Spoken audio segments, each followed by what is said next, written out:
Today, the Tiranga is everywhere, on terraces, on balconies, at gates, in windows, on streets, in schools, in offices, and most beautifully in our homes. Har Ghar Tiranga. There is something deeply moving about those words. For so long, many of us encountered the national flag mainly at ceremonies, at school assemblies, government buildings, parades, official occasions. And then came this beautiful invitation: bring the Tiranga home. Bring it closer. Let it become personal. Let freedom enter the home. But today, as I looked at those words, Har Ghar Tiranga, another thought came to me. If the Tiranga has entered our home, what does it see there? Does it see a child who is free to ask questions? Or a child who has already learned that obedience is safer than curiosity? Does it see a son and a daughter given the same freedom, the same dignity, the same permission to become themselves? Does it see parents who guide or parents whose fears quietly become their children's future? Does it see two people living together who can speak honestly to one another? Can a husband say, "I was wrong"? Can a wife say, "This hurts me"? Can either of them disagree without trying to destroy the dignity of the other? Perhaps the Tiranga sees our dining table, our conversations, our arguments, our silences, the way we speak to our parents, the way we speak to our children, the way we speak to the person who works in our home, the way we speak to somebody who cannot do anything for us. Maybe it notices something else too: a surname, a caste, a religion, a language, a state, a profession, a bank balance. How quickly can these little labels change the respect we give another Indian? The Tiranga outside our home has 3 colors, but inside the home, how many divisions do we still carry?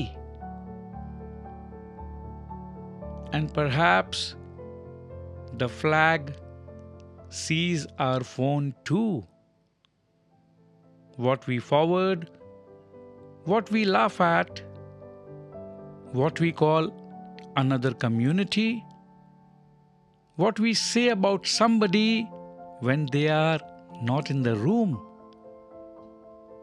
We may never shout hatred on a street, but do we sometimes forward it with one touch of a finger? I am not asking these questions of somebody else. I am asking them of myself too. Because patriotism becomes very easy when the national anthem is playing. We stand, we feel something. Sometimes our eyes become moist, and that feeling is real. But what happens when the music stops? What does loving India look like then? Perhaps it looks like allowing another Indian to disagree with me. Perhaps it looks like respecting work, even when the person doing it is socially invisible. Perhaps it looks like raising a child without humiliating them. Perhaps it looks like refusing to hate somebody.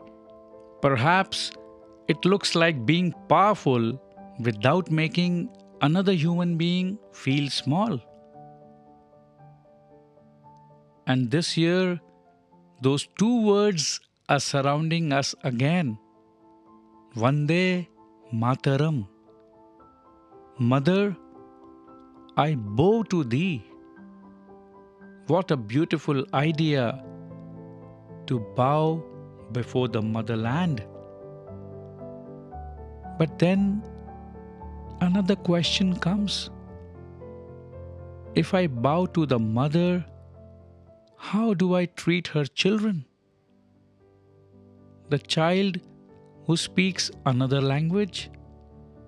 The woman whose faith is different from mine? The worker standing outside my gate? The stranger beside me on a train? The person who votes differently? The person who eats differently?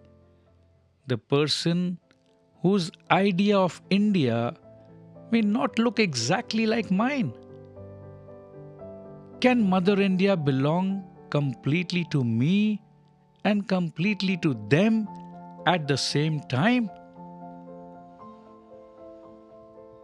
Perhaps that is one of the miracles of India. We don't have to become identical to belong together. More than 1 billion human beings, hundreds of languages and dialects, different foods, different clothes, different prayers, different histories, different dreams, and still one Tiranga. Maybe unity was never supposed to mean sameness. Maybe unity means relationship without erasing difference. And perhaps that is where Independence Day enters the world of our everyday relationships. Freedom is not only something a nation possesses. Freedom is something one human being can allow another human being. The freedom to speak, to question, to disagree, to choose, to grow, to change, to become. Even in love, perhaps freedom means allowing the person beside us to remain alive rather than imprisoning them inside yesterday's image.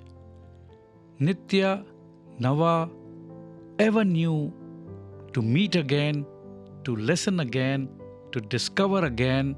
Maybe nations need that too.